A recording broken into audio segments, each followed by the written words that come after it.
and move on to the main chamber. Maybe we can take that lift down now.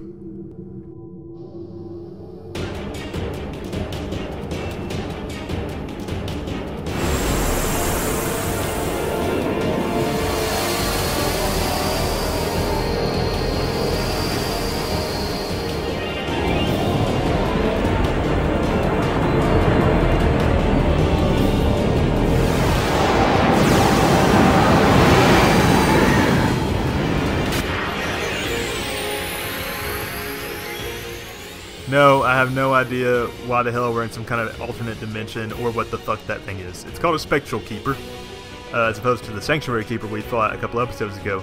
But anyway, this is a unique battle because, as you can see, there are 6 different platforms around, and you can actually move the characters between them with trigger commands. The reason you want to do this is because the Spectral Keeper can attack the 3 spaces in front of it with a physical attack. It does a lot of damage.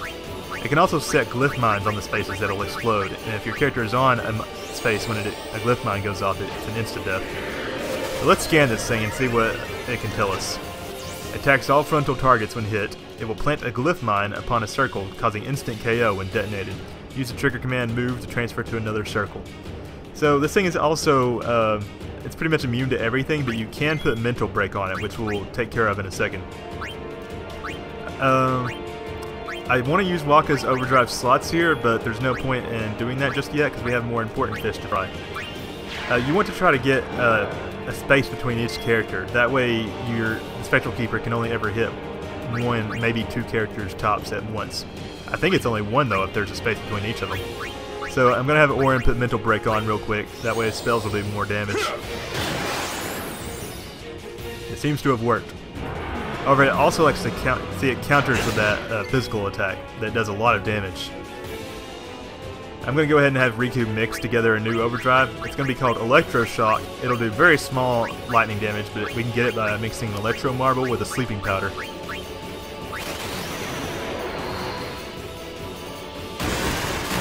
That's like the worst overdrive ever. And it counters with that. So it's a sure thing going to hit somebody every time. And then it also has that Berserk Tail attack that it uses pretty much every time it's its turn, if it doesn't set a glyph mine anyway. And that has a chance, not only is it a strong attack, but it has a chance of inflicting Berserk. So that could cause some serious trouble if you're not careful. Since Riku's the fastest and there's a low item recovery time, I'm going to go ahead and use Phoenix Downs here to bring back both of them.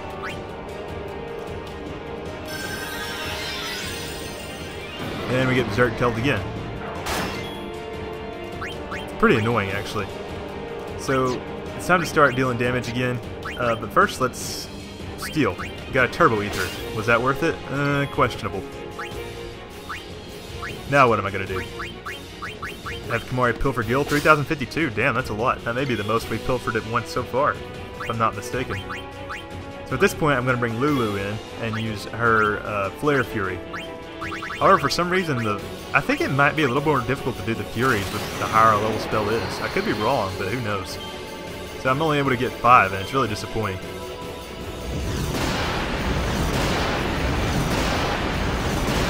So that's not even the full power of 2 spells. I would have been better off double casting Flare. And Kamari and Orin are down, which is not good. And then Lulu gets berserked. So as you can see, I'm now in a really bad situation. Poor Lulu. If 2 characters are dead and the other is berserked, then I have no way of getting out of this. She's down to 68 HP. And just like that, I'm dead. You can see how badly that can go.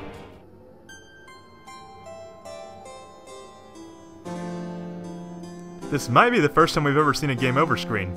Is it? I'm not sure. I should have stayed on that screen so you could hear the game over music. So yeah, I'm actually just going to cut back to a similar point in the battle now. Yeah, just make sure your characters are spaced out evenly. That's the key to the battle. So I will meet you when we get back to that point.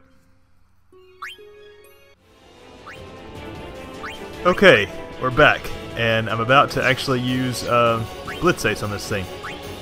I'm pretty much the same point in the battle. Lulu's used her Fury spell, I've stolen and pilfered from it, and used Electroshock with Riku. Kamari scanned it, and yeah, that's about it. Oh, and Orin mental broke it. Mentally broke. However, if I recall correctly, I completely flubbed this Blitz Ace thing after getting it perfectly against the Sanctuary Keeper a couple episodes ago. Also, there are a couple glyph mines in play, but I do have my characters spaced out evenly, which helps a lot. And since Riku is on one of them, and she's dead, it's not going to matter that it blows up here.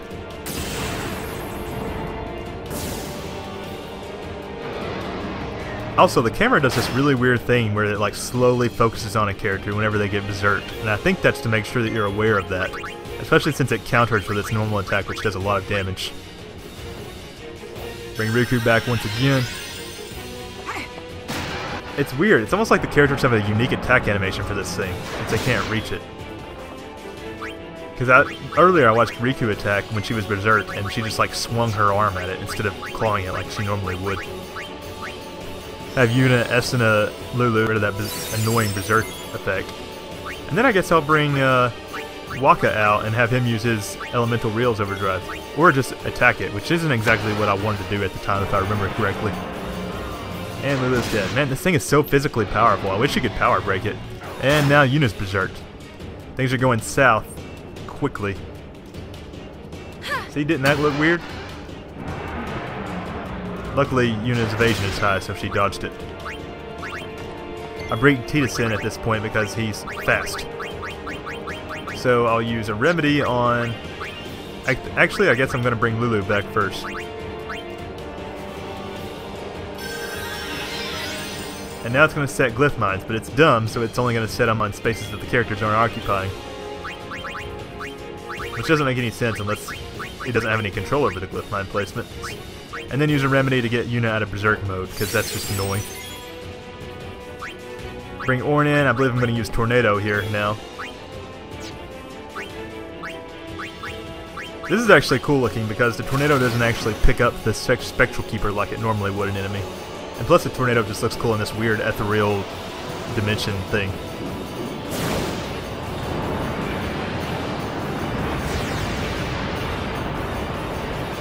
See, it doesn't even pick him up. And then I'm going to have a delayed reaction with this button command sequence, but I actually get it in time. And it still gets the secondary damage even though it doesn't actually fall anywhere. Oh yeah, you use your Berserk Tail. Man, Ornn, getting his ass kicked. Bring Yuna out to heal Ornn.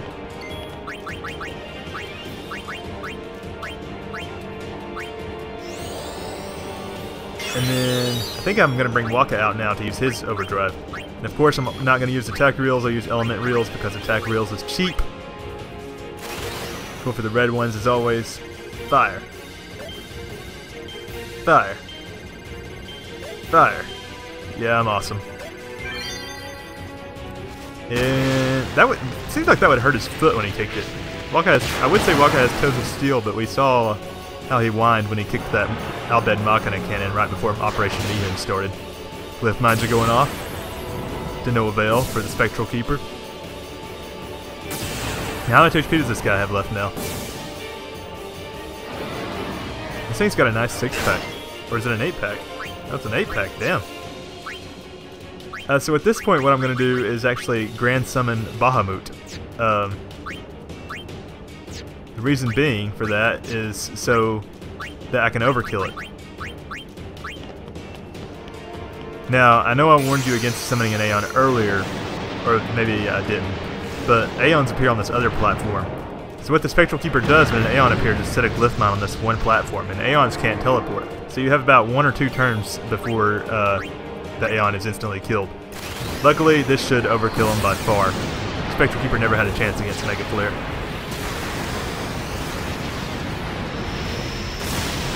Boosh.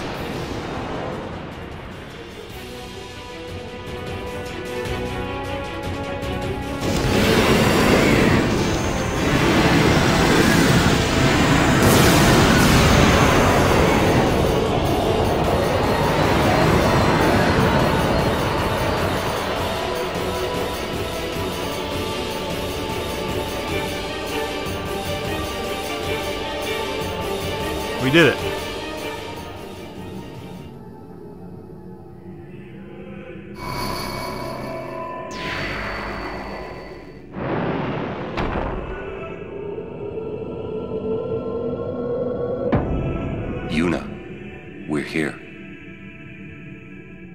The Hall of the Final Summoning. Go. Yes.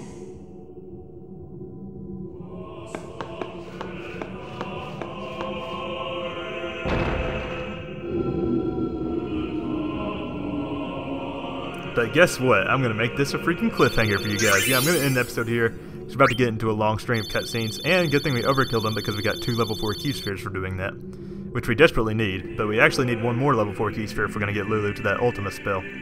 Anyway, Guardians, thanks for checking me out at TheScottSpot. I hope you enjoyed yourselves. Tune in next time for more Final Fantasy X HD Remaster at TheScottSpot. Holla at your homeboy down below in the comments. I'd love hearing from you guys. Thanks again.